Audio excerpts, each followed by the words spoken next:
Yesterday, Martin, you chatted with Dave Bush. As you said, he's an organizer with Spring Magazine, and he's been canvassing with Justice for Workers in the lead up to the election. Here's the conversation they had. David, thanks for joining us. Yeah, thanks for having me. So you've done a lot of canvassing during the election with the Justice for Workers campaign. I'm curious, what are the issues that you're hearing are at the forefront of people's minds, and how have the different political parties connected or not connected with them? Yeah, I think some of the issues that come up immediately when you start canvassing is cost of living. People experience, the rise of prices when they go into the grocery store. They're struggling to make ends meet, and you know, at the end of the day, like the last 2 years has hit low wage workers the hardest. Low wage workers in Ontario were the first workers to lose their jobs, see their hours cut, and really struggle through. Meanwhile, the rich got richer, their assets got pricier, and they made off like bandits. And so, I think for workers, during this election, that's the thing that's materially front and center in terms of what they're thinking about and what they're trying to see addressed during the election. I'm curious, like Doug Ford rode into power in 2018 with his shtick about being for the little guy and taking on the elite. That seemed to work quite well, kind of take in the media certainly. How is that? How is that landing with voters that you're speaking to? Well, so I'm in downtown Toronto, and I would say it's fair going out canvassing in most ridings in the GTA.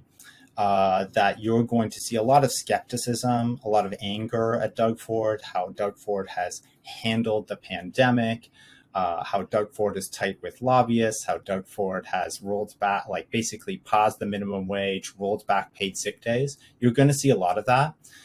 But like if you take a step out of the GTA, I think that there are definitely more sympathy for Doug Ford out there. Doug Ford, his lowest poll ratings actually happened about this time last year through January to May 2021 when we were going through a third and fourth wave of the pandemic. And Doug Ford basically was totally in hiding, wasn't taking action to address it, had said, we're basically in November 2020, we're over the pandemic, and then it hit us the hardest it's ever hit us.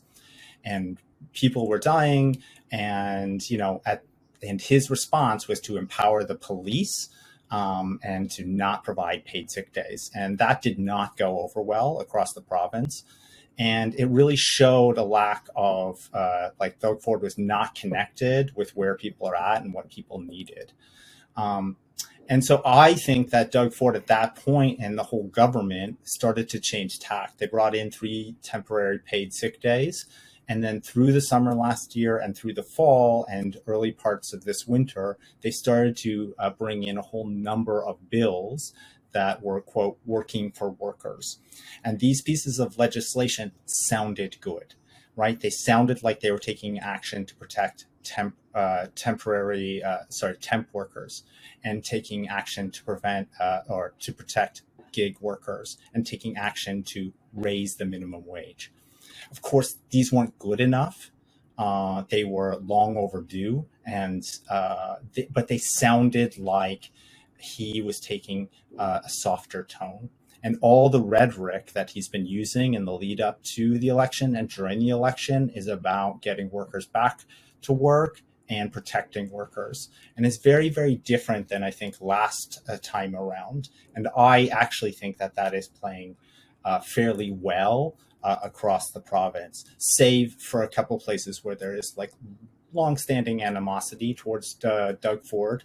And I would say that would be in places like Toronto in the downtown.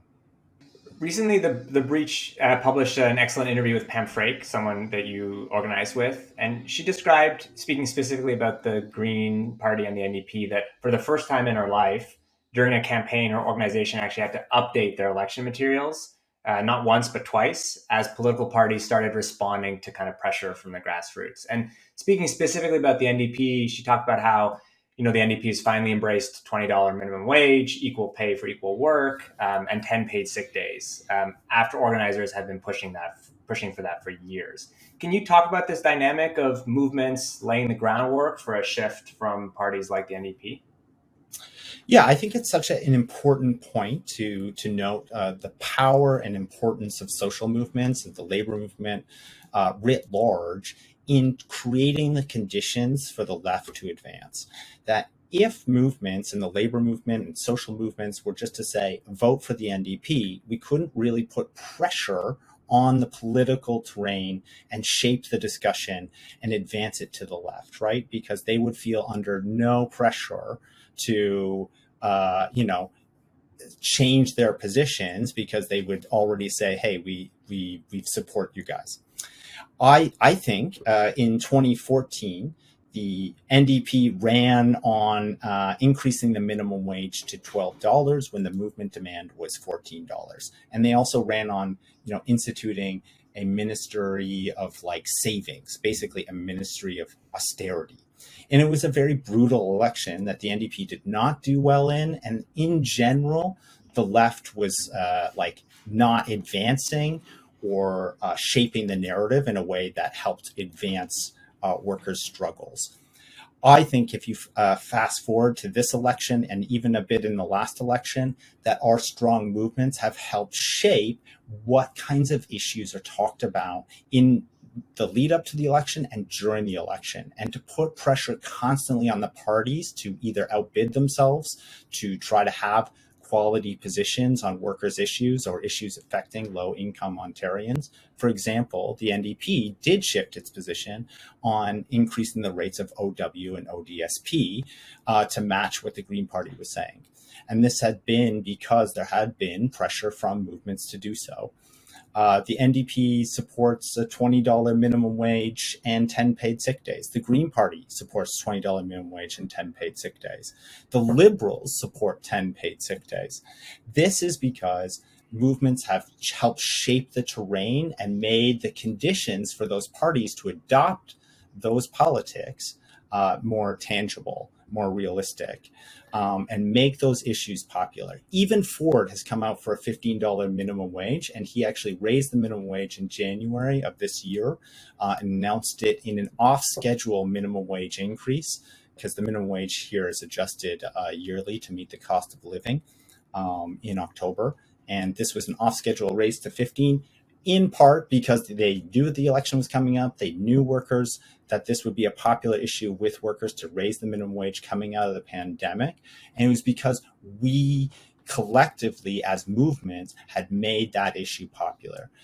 When we started the Fight for 15 and Fairness in 2015, and there was a battle for a minimum wage for $14 before that, it wasn't automatic that workers would even support a minimum wage increase to $15 from $11.25 or whatever, or $11.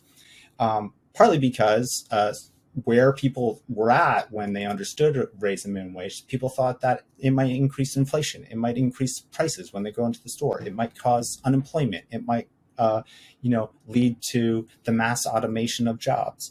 And we had to work really hard collectively as a movement to dispel that, win people's confidence, because the other part of that is people also didn't think that was realistic. We couldn't actually achieve it. And by building people's confidence and capacity to fight, we actually changed what people thought was possible. And it then forced political parties to move their political positions on that and actually run on those kinds of positions. And that's a good thing. No matter what the outcome of the election is, that's a positive sign. Speaking of that, you wrote recently in an article that if Ford does win, he would, quote, not be winning on a confident platform of attacking workers, but because he had to retreat and claim to, in fact, be working for workers, to use the name of their act. Can you explain what you meant and what the significance of that might be as we stare down another potential 4 years of Ford?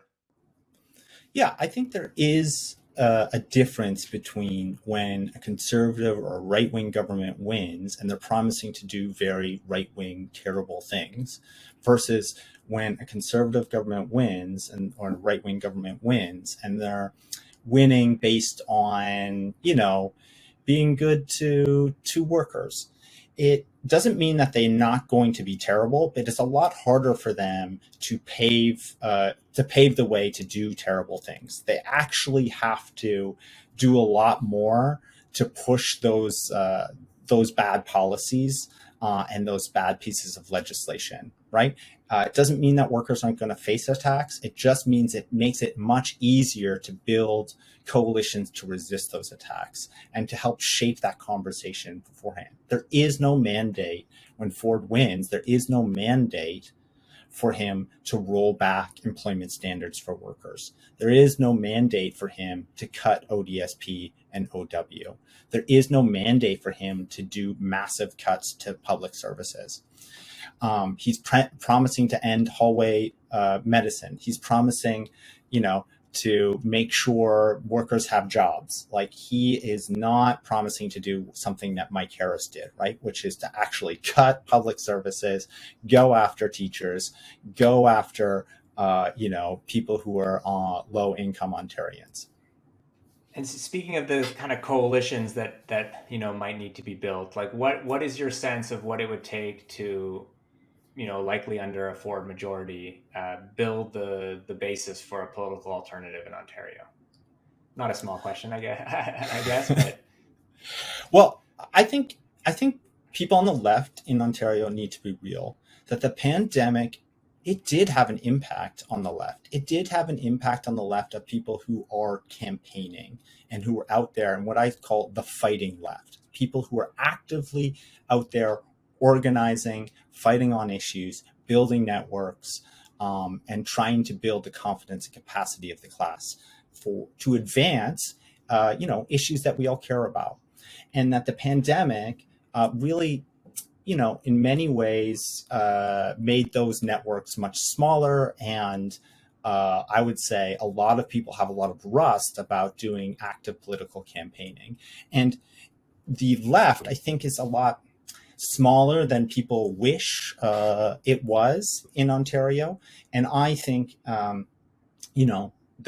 the way in which we're going to, stop Ford and stop Ford's agenda and take on the big business lobby is to be able to reforge those networks, is to actually build a left that is campaigning on issues, that is winning popular support for those issues. Because it's not just a matter of the NDP or political parties saying radical things or things I would like to hear.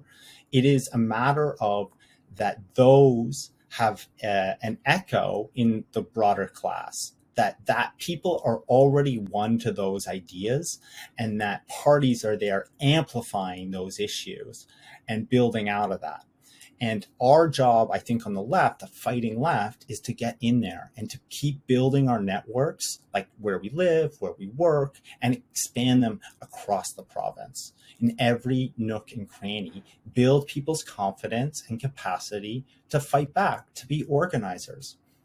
And I think that that's our task. And so that's why I'm involved in the Justice for Workers campaign. I think there's a number of other good campaigns that are out there, and that we need to keep building each other up and find new people to organize.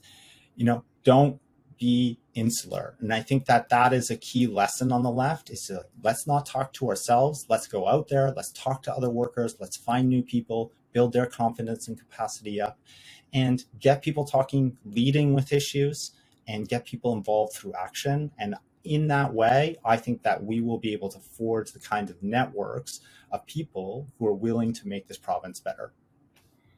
Well, David, here's to shaking off some of that rust. Thanks for joining us. Yeah, thank you for having me.